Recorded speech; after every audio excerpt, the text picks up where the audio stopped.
제9시 기도 시간에 베드로와 요한 두 사도가 성전에 기도하러 올라갔을 때의 일이었습니다.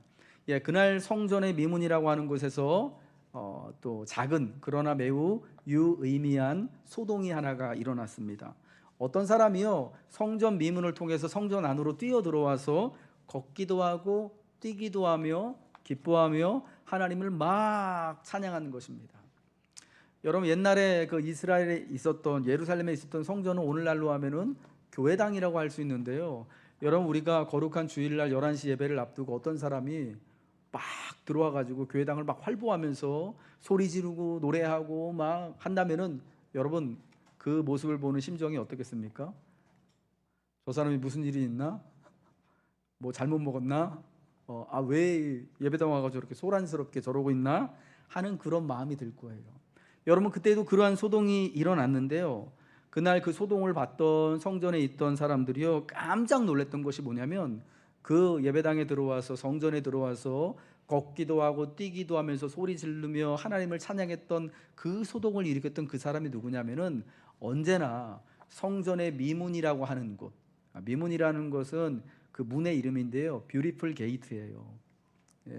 성전에 들어가는 여러 문 중에 한 문이 미문에 앉아서 늘 지나가는 성전에 오고 가는 사람들에게 자비를 바라여서 구걸하였던, 날 때부터 일어나지 못하였던 바로 그 사람이라는 것을 알았기 때문에, 그 사람이 지금 걷고 뛰고 하는 것을 보면서 깜짝 놀라고 또 놀라게 되었던 것이었습니다. 여러분, 이 일은 성경이 우리에게 보고하여 주고 있는 바와 같이 베드로와 요한 두 사도가 나사렛 예수님의 이름으로 그를 일으켜 세운 기적 같은 사건이었습니다. 그날 이 사람은 두 사도에게 무엇을 얻기를 바랄까 하는 자선을 요청했는데, 오히려 생각지도 않았던, 기대치도 않았던 치료를 받게 되어져서 이제 일어나서 걷기도 하고 뛰기도 하는 새로운 생명, 새로운 삶을 얻게 되었던 것입니다. 미문이라고 불리는 그 성전문에 앉은, 나면서부터 걷지 못했던 그 사람이요, 성전에 이렇게 있는, 늘 성전에 와서 그 미문에, 성전에는 들어가지 못하고 미문이라고 하는 곳 입구에 앉아 있는 이유는, 성전에 오고 가는 많은 사람들로부터 뭔가 도움을 받기를 바라는 마음이었습니다. 구걸하기 위하여서 자선받기를 바라여서 미문에 앉아 있는 것입니다. 여러분, 그는 한날 한날의 빵을 위하여서 구걸을 위해 성전에 있습니다. 베드로가 그날 나사렛 예수님의 이름으로 일으킨 사람이 뭔가 사람들에게 도움을 받기 위하여서 마음을 얻고 호의를 얻어서 실질적인 자기의 필요를 채우기 위해 그날 성전에 있었던 것처럼, 사실은 수많은 사람들이 그때에도 성전을 찾아오는 이유가, 오늘날도 하나님의 집이라고 불리우는 바로 이 교회를 찾아오는 이유가 비슷합니다. 자신에게 뭔가가 있기를 바라는 마음에서 내 부족한 뭔가를, 결핍된 뭔가를 하나님을 통하여서 채우기를 바라여서, 하나님 혹시나 하실 수만 있다면은 내게 조금 더 돈을 더 벌 수 있는 기회와 자격을 주기를 바라는 마음으로, 내 마음의 치유를 얻기를 바라는 마음으로, 혹은 교회에 와서 뭔가 내 삶에 도움을 줄 수 있는 사람을 만나기를 바라는 마음으로 교회를 찾고 그때에도 성전을 찾았던 것입니다. 우리 복음서 마태복음, 마가복음, 누가복음, 요한복음은 예수님께서 이 땅에 계시면서 행하셨던 예수님의 일과 예수님의 말씀을 기록하고 있는데요, 이 복음서가 똑같이 공통적으로 우리에게 말씀하여 주고 있는 사건이 하나 있는데, 그것이 뭐냐면 예수님께서 보리떡 5개와 물고기 2마리로 5,000명이 넘는 사람들을 한꺼번에 먹이신 사건을 우리에게 알려주고 있습니다. 5,000명을 먹이신 기적을 예수님이 일으키신 이후에요, 요한복음에 의하면 많은 사람들이 예수님을 찾아오게 되었습니다. 그들이 떡을 먹고 배불렀기 때문에, 저 예수님만 따라다닌다면 한날 한날 먹지 못해서 배고플 일은 없겠다 하여서 예수님을 찾아다녔습니다. 따라다녔습니다. 계속해서 예수님이 그들에게 떡과 고기를 공짜로 주실 것을 기대했기 때문이고요, 또 그로 인하여서 예수님을 자기들의 임금, 자기들의 왕으로 삼고 싶었기 때문입니다. 기적적인 방법으로 우리에게 먹을 것을 떡과 물고기를 제공하시는 예수님이라면은 그런 분이 우리 왕이 된다면 여러분 얼마나 좋겠습니까? 사람들은 그때나 지금이나 사실은 이러한 이유로 예수님을 찾는 것입니다. 성전에 드나들고 교회에 오는 것입니다. 우리 예수님의 말씀에 의하면 썩을 양식을 위해 수고하는 것입니다. 한번 먹고 나면 다 사라지고 마는 당장 한 끼의 배고픔은 해결할 수 있지만 영원한 만족은 가져다 줄 수 없는 것을 위해 얻기 위해서 성전에 나오고 또 지금도 교회를 찾아오는 것입니다. 여러분 오늘 교회에 처음 나오신 분들 중에 혹시라도 그런 분들 계실 거라고 저는 생각합니다. 저도 그런 이유 때문에 친구 때문에 교회를 왔었고요. 내 친구한테 또 실망스러운 마음을 안겨주고 싶지 않아서 혹은 빚진 자의 심정으로 이전에 그분이 나한테 너무 잘해준 것이 있어가지고 오늘 교회에서 행사한다니까 큰 잔치한다니까 빚진 마음 좀 덜어보기 위한 마음으로 따라오셨는지도 모르겠습니다. 네, 다 좋습니다. 그런데요, 주님이 우리에게 이곳에서 우리를 만나주시고 우리에게 주시고자 하시는 것은요, 사실은 그런 빚 갚아주시기 위해서 한 끼의 양식을 채워주시기 위해서 돈 잘 버는 비법을 알려주시기 위해서 혹은 또 이제 얼마 있으면 수능 시험을 앞두고 있는데 아이들 그 시험 잘 볼 수 있도록 해 주시기 위하여서 우리를 만나 주시는 것은 아니다라는 겁니다. 먹을 것이나 돈이나 성공이나 명예나 인기나 사람들의 인정이나 건강이나 이런 것들은 성경에 의하면 썩을 양식과도 같은 것입니다. 왜 썩을 양식이냐면 한 번 먹고 나면 한 번 받고 나면 다시 배고픔이 일어날 수 있는 것들입니다. 다시 필요가 생겨날 수밖에 없는 것들이기 때문입니다. 영원히 그 만족이 채워지지 않을 것들이기 때문입니다.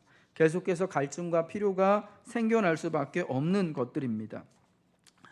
이러한 것들로 채워지길 원하고 예수님께 이와 같은 썩을 양식만을 구한다면, 떡과 고기를 찾기 위하여서 예수님께로 온다면 아마도 여러분은 완전한 만족을 누리지 못할 것입니다.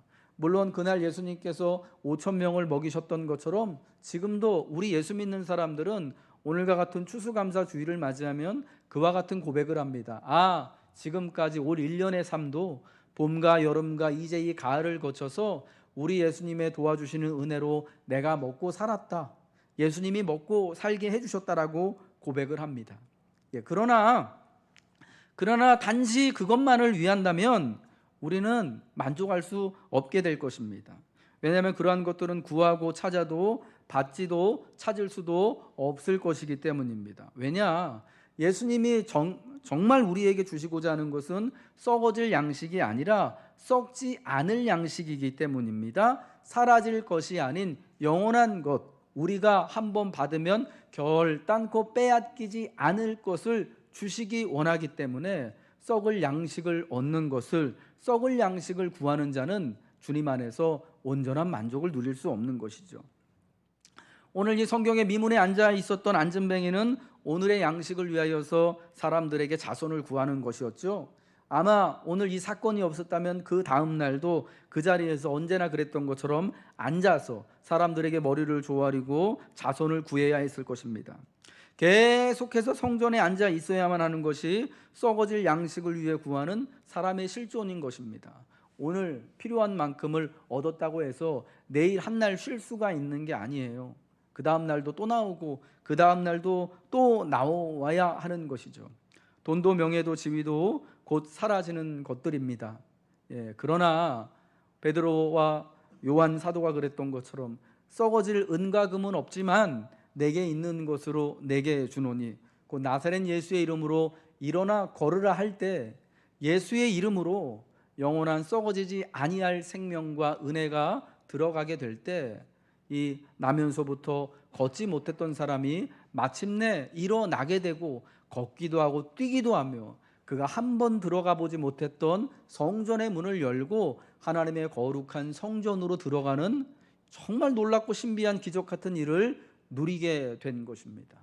오늘 예배당 문을 열고 이 자리에 앉아 계신 여러분들에게 그와 같은 하나님의 놀랍고 신비한 은혜, 새로운 삶이 펼쳐지는 은혜가 있기를 주님의 이름으로 저는 축복합니다.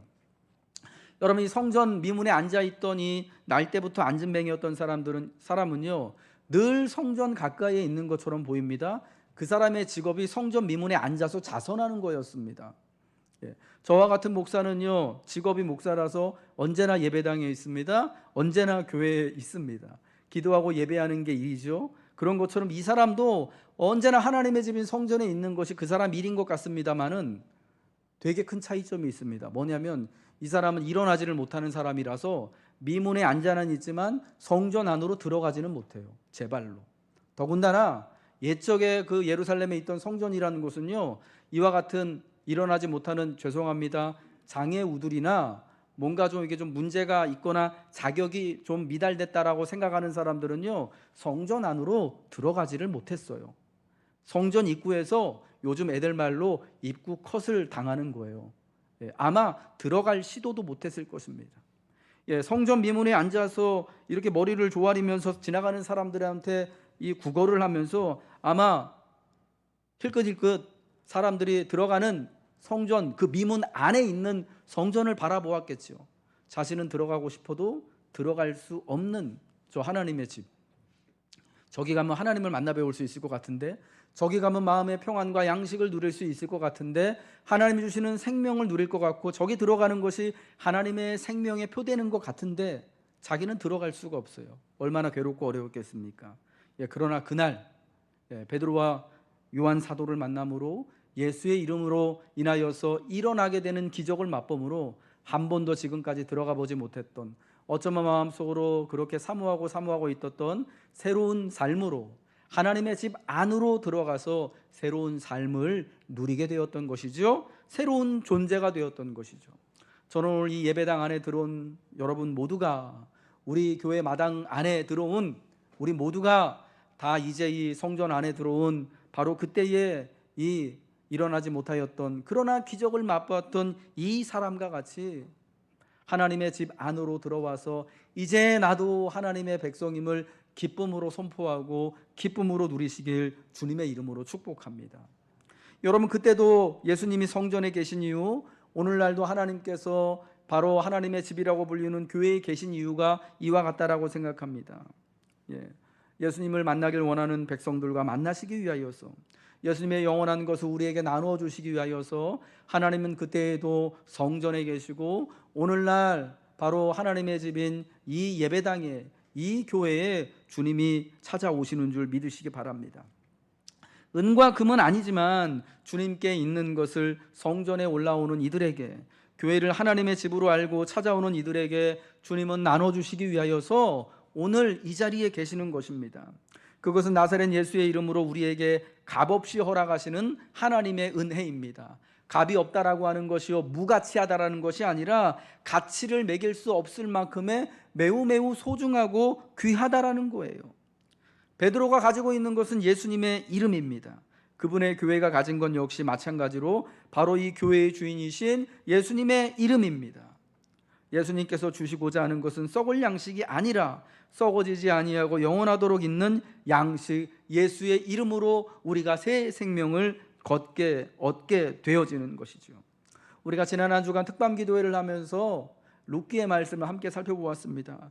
그때 여러분, 과부가 되었던 나오미가 역시 과부가 된 자기의 며느리인 룻에게 안식할 곳, 새로운 가정을 찾아주고자 하는 이유가 어디에 있었습니까? 이삭을 줍는 것만으로는 인생을 계속해서 살아갈 수 없기 때문 아니었습니까? 보리와 밀 추수의 기간인 그 7주간에 약 2달이 채 못 되는 그 기간이 끝나면 그 다음부터는 이삭을 줄 수 없어서 살아갈 방도가 없는 거죠. 그래서 나오미는, 며느리를 사랑했던 그 나오미는 룻이 더 이상 이삭을 줍지 않아도 살아갈 수 있도록 새로운 안식처, 새로운 가정을 만들어 주기 위해 보아스에게 룻을 보내는 거예요. 보아스와 룻의 만남을 위하여서 결혼을 계획했다라는 것입니다. 여러분, 이와 마찬가지로요, 우리가 그저 인생의 음과 금과 같은 이삭을 줍는 일들만 가지고서는 이 땅을 살아갈 수 없고 삶을, 영생을 누릴 수 없기 때문에 우리는 우리의 남편 된, 성경에 예수님을 우리의 신랑이라고 말씀하거든요. 우리의 구주 되신 바로 이분을 만나고 이분과 함께함으로 인하여서 이제 우리 모두에게는 영원한 안식처, 하나님 품 안에서 편안하게 살아갈 수 있는, 평온을 누릴 수 있는 안식할 곳을 얻게 되는 것입니다. 여러분, 이러한 안식이 바로 오늘 이 교회를 통하여서 그리스도 예수를 통하여서 여러분에게 주어지길 주님의 이름으로 축복합니다. 예수님의 이름으로 허락되어질 거룩한 하나님의 안식처, 하나님의 날개 그늘 아래서 보호를 받고 위로를 받고 살아갈 수 있는 놀라운 은혜를 누리시길 축복합니다. 예수님이 우리에게 주시고자 하시는 것은 썩을 양식이 아니라 썩지 않을 양식이라고 말씀하셨습니다. 그것은 요한복음에 의하면은 두 가지인 것입니다. 첫 번째는 예수님은 우리를 위하여서 예수님의 영원한 생명을 주기를 원하시고요, 예수님의 영인 성령을 우리에게 나눠주기를 원하신다라는 것입니다. 요한복음 6장 51절과 58절의 말씀을 우리 같이 한번 읽겠습니다. 시작. 나는 하늘에서 내려온 살아있는 떡이니 사람이 이 떡을 먹으면 영생하리라. 내가 줄 떡은 곧 세상의 생명을 위한 내 살이니라 하시니라. 58절 이어서 봅니다. 이것은 하늘에서 내려온 떡이니 조상들이 먹고도 죽은 그것과 같이 아니하여 이 떡을 먹는 자는 영원히 살리라. 여러분, 이 떡에 대한 말씀을요, 예수님께서요 5,000명을 먹이신 다음에 많은 사람들이 예수님께 다시금 떡과 고기를 얻고자 예수님을 따라다닐 때 하셨던 말씀이에요. 내가 너희에게 줄 떡은 이렇게 너희가 먹고 나서 다시금 배고파지는 그 떡과 고기가 아니라 내가 너희에게 준 떡은 하늘에서 내려온 산떡이다, 생명의 떡이다. 바로 내 몸과 살과 피를 너희의 영원한 생명을 위해서, 영원한 양식을 위해서 주겠다 하신 것입니다. 여러분, 이게 어떤 은유가 있는 것이냐면요, 예수님의 몸과 살과 피를 자격 없는 우리를 대신하여서 예수님이 죽이심을 당함으로써 그 죽음을 통해서 우리에게 예수님의 생명을 나눠주시겠다라는 것을 말씀하고 있는 거예요. 예수의 몸과 피를 통하여서 예수님의 영원한 생명을 우리에게 주님은 주기를 원하시는 거예요. 그것이 주님이 주시고자 하는 썩지 않을 양식, 썩을 음식이 아니라 썩지 아니할 바로 생명의 떡, 예수님의 몸, 예수님의 생명이 되는 것입니다. 또한 예수님은 우리에게 생수의 강인 성령을 그 배에서 영원토록 흘러나오도록 허락해 주시겠다라고 말씀하셨습니다. 그래서 누구든지 영원히 이 생수의 강인 성령으로 인하여서 목마르지 않도록 이 예수의 생명인 예수의 몸을 통하여서 생명의 떡인 이 생명을 경험한 이들이 영원토록 그 생명을 누릴 수 있도록 예수님과 하나님과 더불어서 계속해서 관계를 이어갈 수 있도록 성령을 끊임없이 부어주시겠다라고 말씀하신 것입니다. 그럼 사랑하는 성도 여러분, 오늘 이 예배의 자리를 통하여서 여러분 예수님에게 이 두 가지를 꼭 받으시길 주님의 이름으로 축복합니다. 예수의 생명, 예수의 몸과 살인, 예수의 영원한 생명을 누리십시오. 예수께서 주시고자 원하시는 여러분 마음속에서 흘러넘칠 예수의 영인 성령으로 인하여서 영원히 목마르지도 영원히 배고프지도 않는 놀라운 은혜를 누리시길 축복합니다. 썩을 양식을 위하여 일하지 말고 영생하도록 있는 양식을 위하여 하라라고 주님은 말씀하셨습니다. 예수님으로 말미암아 우리는 새로운 존재가 되어지는 것이고요, 새로운 양식을 날마다 누리며 살아가는 것입니다. 성전 미문에 앉아 구걸하던 이는 베드로와 요한이 가지고 있던 예수님의 이름으로 인해 일어나 성전으로 들어가 걷기도 하고 뛰기도 하며 하나님을 찬송하게 되었습니다. 이전과는 완전히 다른 새로운 생명으로 거듭난 새 생명이 되었고요, 이전과는 또 이전에 경험하지 못했던 새로운 삶, 새 생활, 새로운 곳을 들어가고 보게 되었던 것이죠.